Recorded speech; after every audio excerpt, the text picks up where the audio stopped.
Que a paz de Jesus seja conosco. Hoje nós vamos falar sobre a nossa pátria, Brasil, berço da renovação. Mas o que nós devemos levar em consideração é que o Brasil é muito mais do que nós pensamos. Vejamos, no, no dia 21 de dezembro, 20 e 21 de dezembro de 1971, ocorreu na TV Tupi de São Paulo o segundo Pinga Fogo com a participação de Chico Xavier.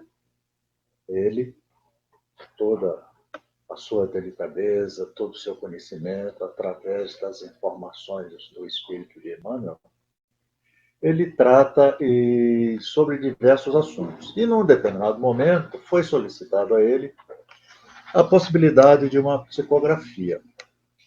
Para a surpresa de todos, surgiu o espírito de Castro Alves, né, trazendo uma mensagem elucidativa sobre o Brasil. Separei 4 estrofes para a gente analisar. Brasil, o mundo a escutar, te pergunta hoje o que é. Ah, terra da minha vida, responde as nações de pé. Das montanhas altaneiras, dentro das próprias fronteiras, alonga os braços sanção. Sem prepotência ou vanglória, grava no livro da história novo rumo à evolução. Contempla as sombras da guerra, dragão do lodo a rugir, envenenando a cultura, ameaçando por vir. Fala assembleia de bravos, aos milhões de homens escravos, sábios, loucos, prometeus, do píncaro a que te elevas, na fé que te induz a Deus. Sobre essas 4 estrofes, vale a pena destacar, na segunda, alonga os braços sanção. Quer dizer, nós temos lá no Corcovado, no Rio de Janeiro, Jesus Cristo de braços abertos, simbolizando que o Brasil estará sempre de braços abertos a todas aquelas criaturas, todos aqueles espíritos que queiram colaborar com o progresso moral, intelectual e material desta pátria. Então, nós temos um livro a gravar na história em rumo à evolução, segundo o nosso poeta proeminente Castro Alves.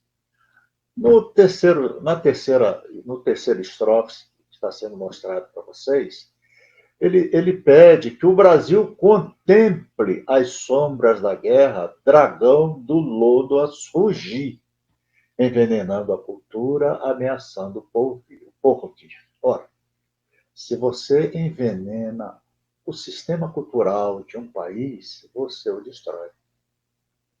Quer dizer, existe aí uma luta política que há uma necessidade de uma renovação cultural em prol do que foi feito até então, até chegar aos dias de hoje.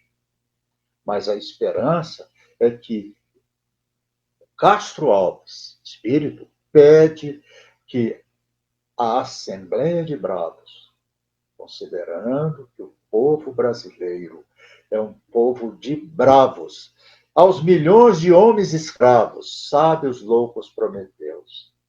Prometeus. Prometeus foi um dos titãs na lenda antiga, da Grécia Antiga. Ele era considerado o criador dos primeiros homens, os que moldou no barro. Ora, na teologia, no livro das lendas, Prometeu é simplesmente benfeitor da humanidade e não seu criador. Foi por amor aos homens que Prometeu enganou a Deus. Seu nome significa premeditação. Da família dos titãs, ele era o mais ponderado. Então, o Castro Alves lembra exatamente que nós somos criadores do nosso futuro. E o nosso futuro com equilíbrio necessita de muito mais informações. Como surgiu o Brasil?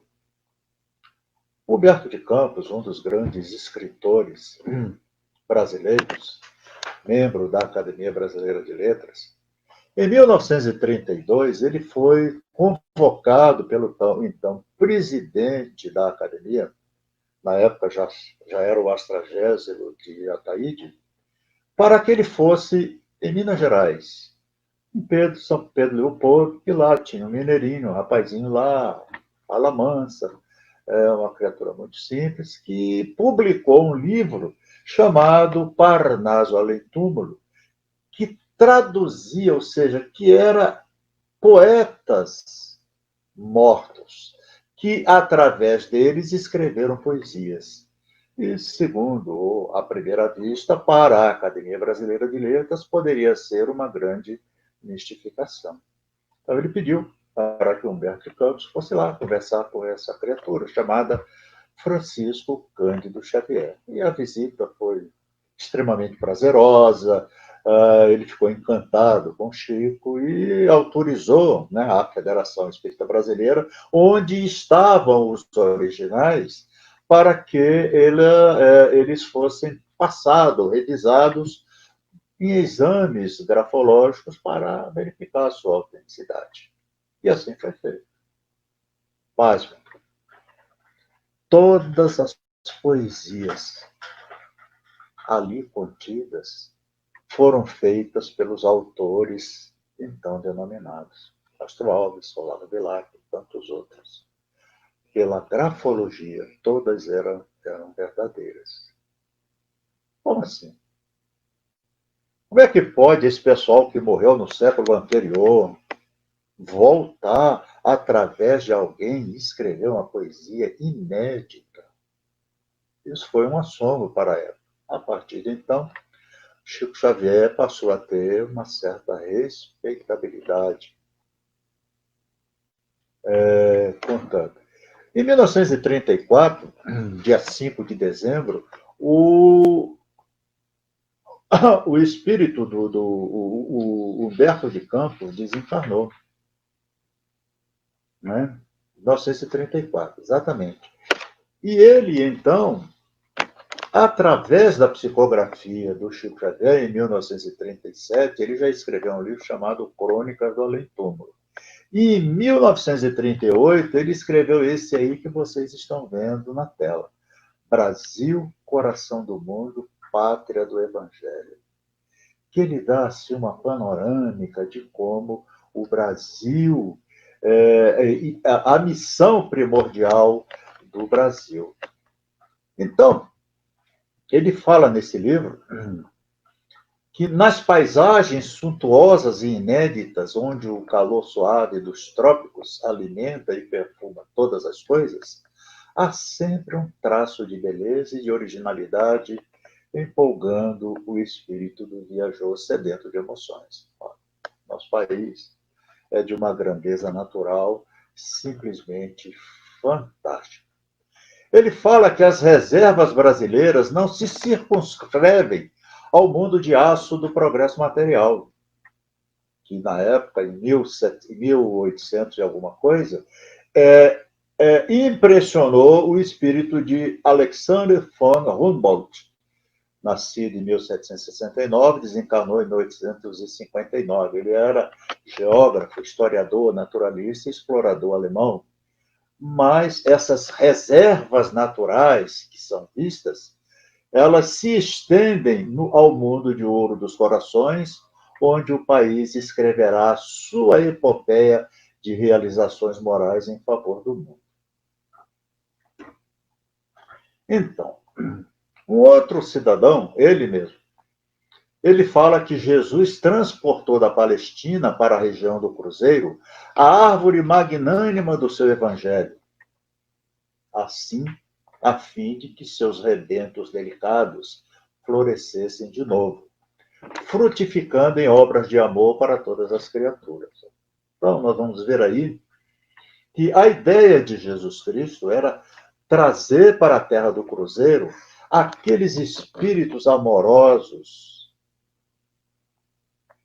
fiéis à sua doutrina, para que criassem um campo propício para que outras criaturas viessem a adquirir um processo de educação, de renovação sentimental e moral. Ao ceticismo da época, soou estranhamente essa afirmativa. Questionado, o Evangelho não seria uma ficção de pensadores do cristianismo e repositários de suas lições? Não foi apenas um cântico de esperança ao povo hebreu que a Igreja Católica adaptou para garantir a coroa na cabeça dos príncipes terrestres? Não será uma palavra vazia, sem significação objetiva na atualidade do globo, quando todos os valores espirituais parecem descer ao sepulcro caiado da transição e da decadência? Ora, nos dá essa impressão do que acontece hoje em dia. Não é verdade? Então, ele fala, entretanto, que a sublime exemplificação do Divino Mestre, na sua expressão pura e simples, só pede a humildade e o amor da criatura para ser devidamente compreendida.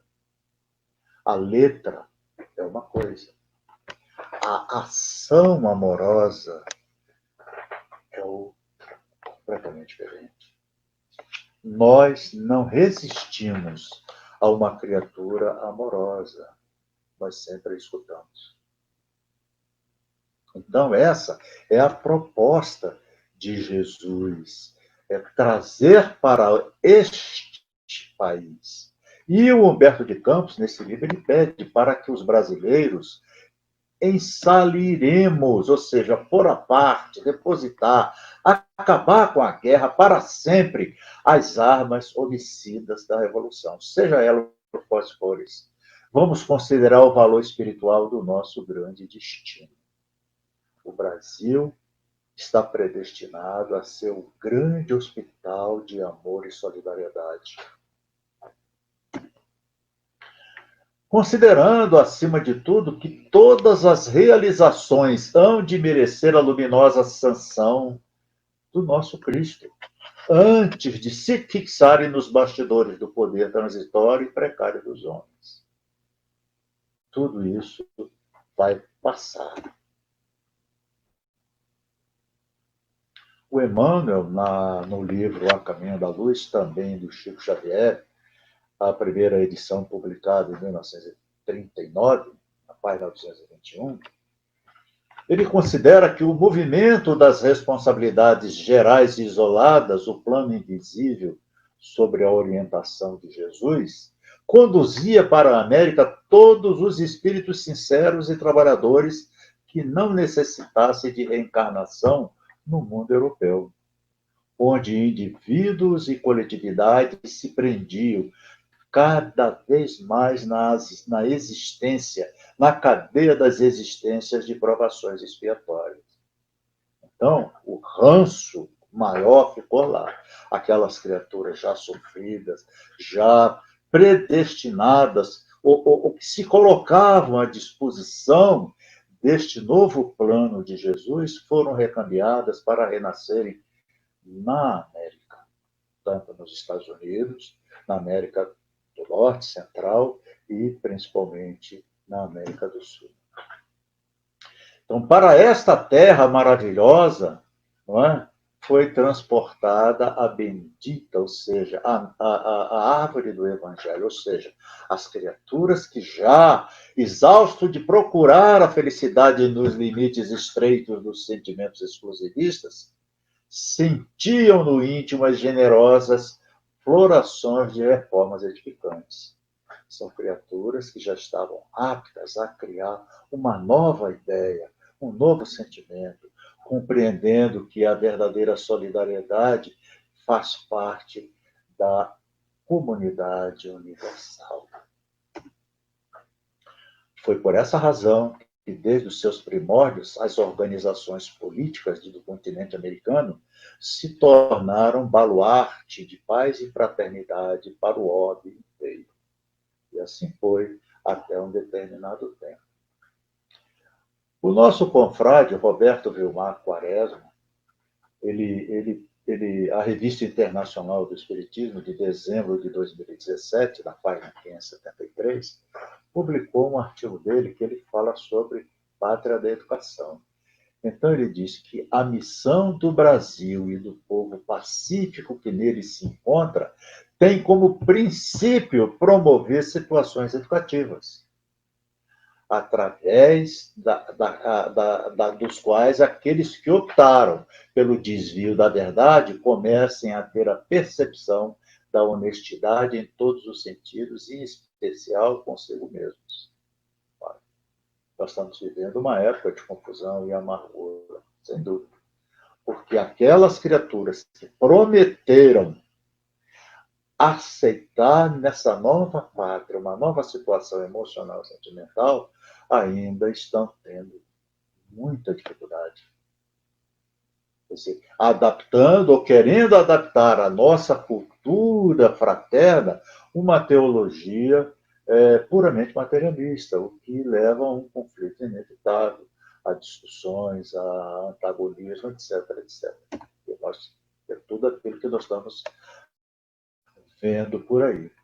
Então, o Brasil é um país de clima espiritual desejável para o acolhimento de espíritos que, por longo período de tempo, se comprometeram com composições desonestas, esquecidos de qualquer condições relativas à educação moral. Ou seja, primeiro veio um povo fraterno que adaptou o planeta como se fosse assim um preparativo de um grande hospital emocional e sentimental para receber essas criaturas um pouco mais turbulentas, para proporcionar a elas a possibilidade da percepção espiritual de uma nova realidade para as suas vidas e para os seus espíritos.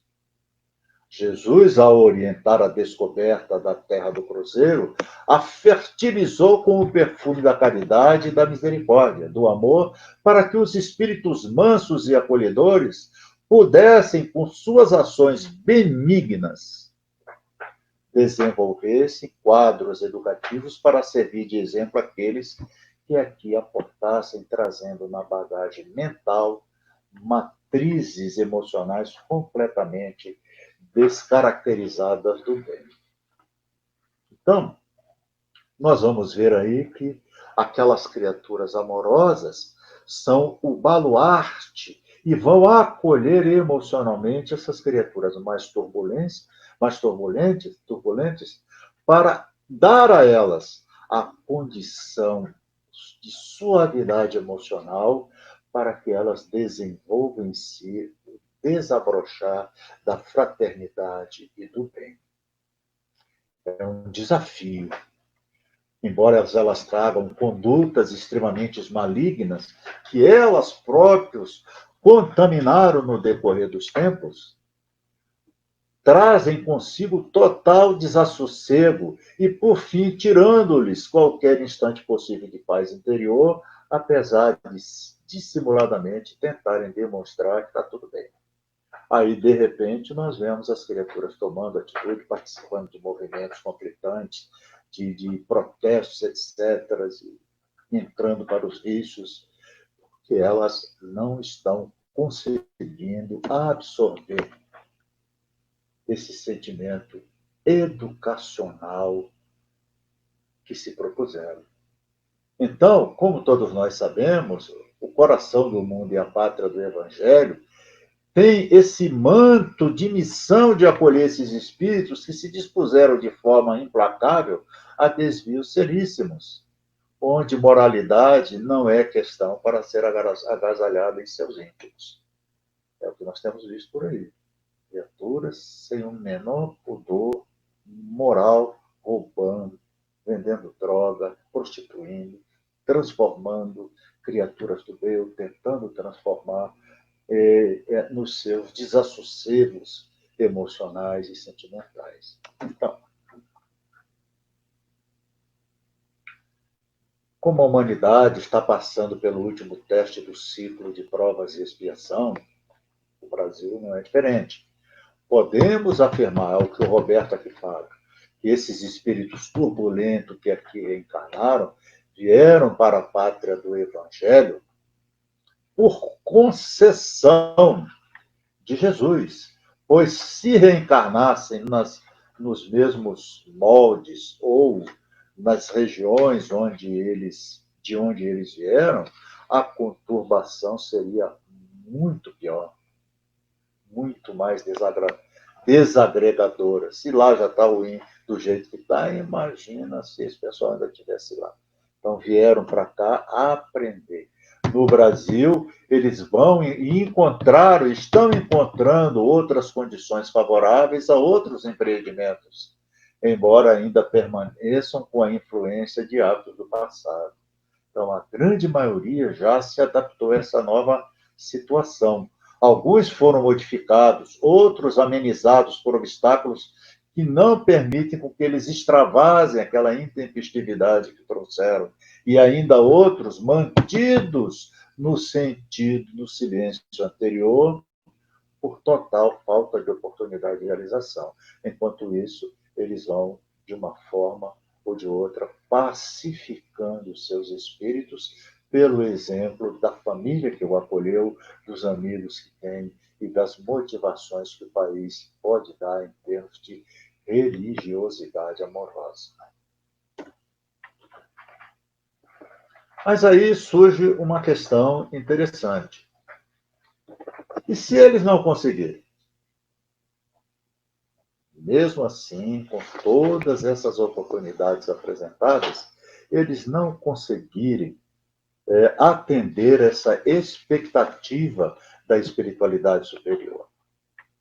Então, no Livro dos Espíritos, a questão 1019, o espírito de São Luís, ele destaca: os espíritos dos maus que a morte vai ceifando dia a dia, e todos os que tentam deter a marcha das coisas serão daí excluídos, pois que viriam estar deslocados entre os homens de bem, cuja felicidade perturbaria. Então, nós vamos vendo que essa pandemia da Covid-19, ela vem fazer, digamos assim, uma exclusão de muitas criaturas que se deixaram envolver pelos vícios. Todo vício que leva à deficiência pulmonar, essa pandemia está atingindo. Em todas as idades. Por quê? Com o modelador da vida, o perispírito, que está impregnado com essa energia degradante do passado, às vezes existem espíritos que precisam de 4, 5 anos para limpar ou dar uma aliviada muito maior, já se reprogramando para novas reencarnações. Outros precisam de mais tempo. Estão atingindo os mais velhos, mas todos eles trazem problemas de cardiopatias, problemas pulmonares que foram afetados no passado pelos vícios que cada um trouxeram para si mesmos. Então, há uma certa limpeza nesse processo.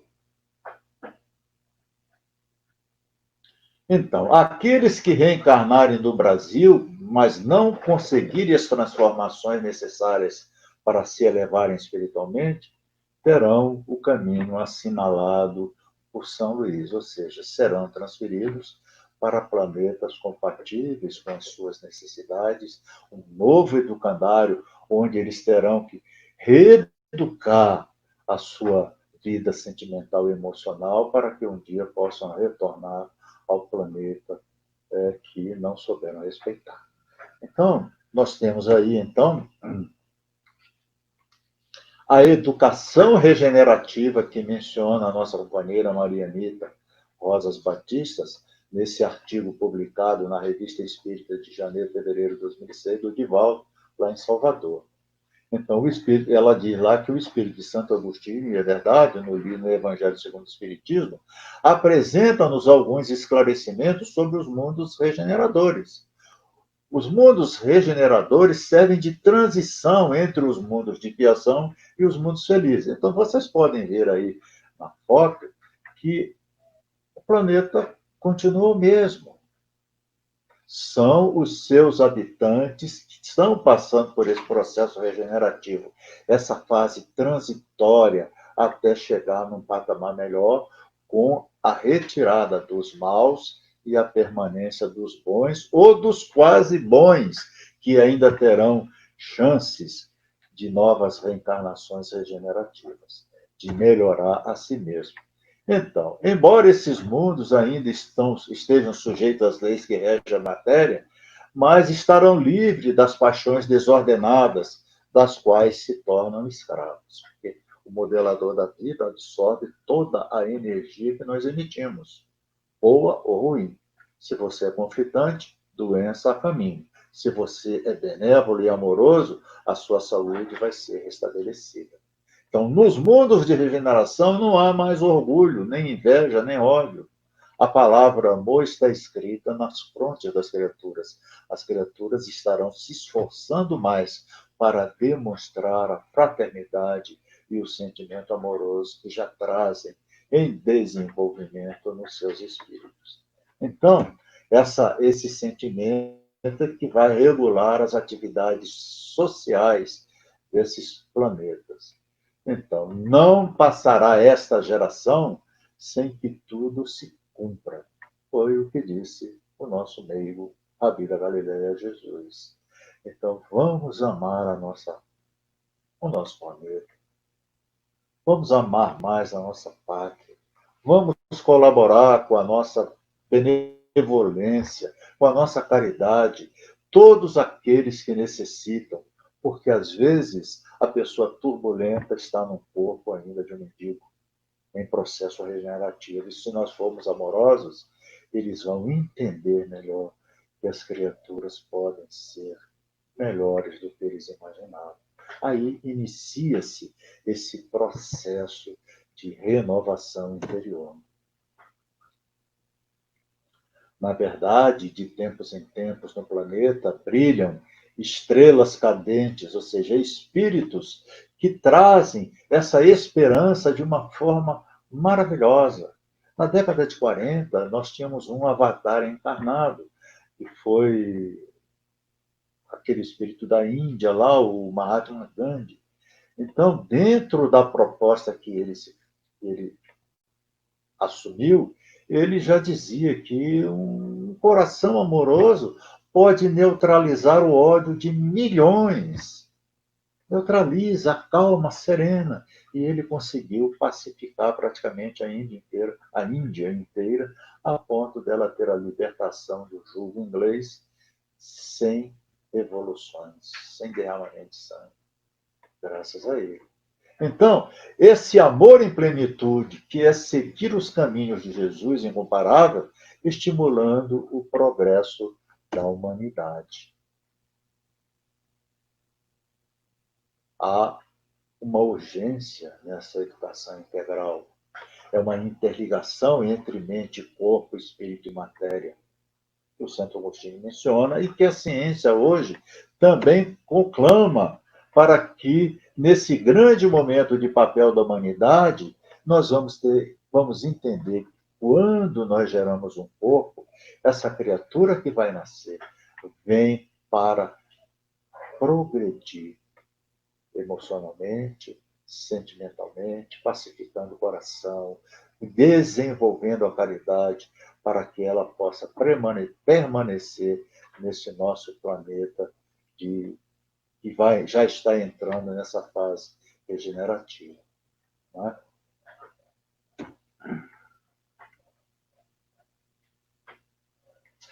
O espírito de Marcos Prisco, através da psicografia do Divaldo Pereira Franco, ele escreveu um livro chamado Diretrizes para uma Vida Feliz, lá da Editora Leal, lá de Salvador. E no capítulo 12, ele fala sobre autoiluminação. É interessante que quando ele fala quem acende a luz do conhecimento no cerne, no íntimo de si, jamais experimenta receio ou ignorar o caminho que deve percorrer. Porque você começa a ver tudo mais claro. Quando você ilumina o seu caminho, você elimina as trevas da ignorância, as trevas que o trouxe de repente, de regiões mais escuras para um novo patamar. Nunca devemos parar de desenvolver a capacidade de pensar e discernir, buscando sempre novas informações que capacite a conquista do si profundo, do eu profundo. Tudo é uma escala. O caminho da evolução leva ao conhecimento. Quando nós conhecemos as demais pessoas, nós realmente adquirimos a sabedoria. Mas quando nós nos conhecemos, aí sim nós adquirimos a autoiluminação. Quer dizer, essa ideia também já era antiga, né? O Sócrates, grande filósofo grego, quando ele esteve no templo de Delfos, lá em Grécia, no portal de entrada estava escrita essa palavra lá, conhece-te, que era atribuída ao fundador daquele templo, chamado Tales de Mileto, 200 anos antes dele. Então, ele tomou essa palavra como base de toda sua filosofia. Se você se conhece, você trabalha melhor as situações, você começa a eliminar aquilo que vai te fazer mal e começa a desenvolver tudo aquilo que vai te fazer bem. O que te faz mal? Ideias conflitantes, sentimentos conflitantes, atitudes conflitantes, energia negativa que você deliberadamente coloca em si mesmo. Vai gerar doença, porque você vai ter que expurgar do seu perispírito essa energia ruim. Agora, se você pratica benevolência, caridade, amor, suavidade, você está reciclando essa energia ruim que já estava instalada por uma nova mais iluminada.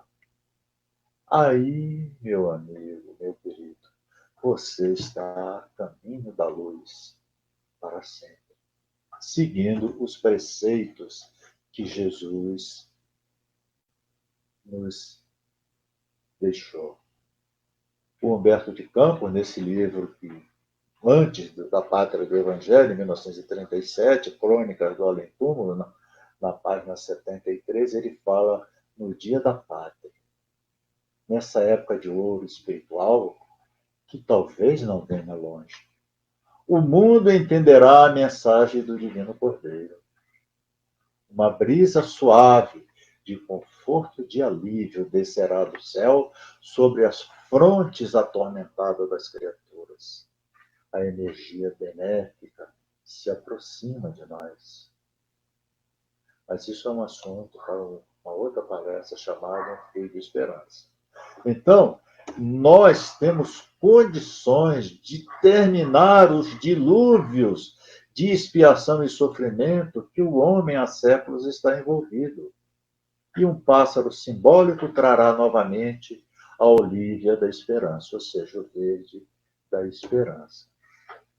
E o Brasil, ainda com sacrifícios ingentes, como nós temos visto, vem colaborando na disseminação da mensagem da imortalidade e da esperança nessa era nova que vai entoar com as nações, todas elas, o hino da paz, compreendendo que será pela educação moral de todos os seus filhos que nós vamos atingir a beleza maravilhosa da pátria universal.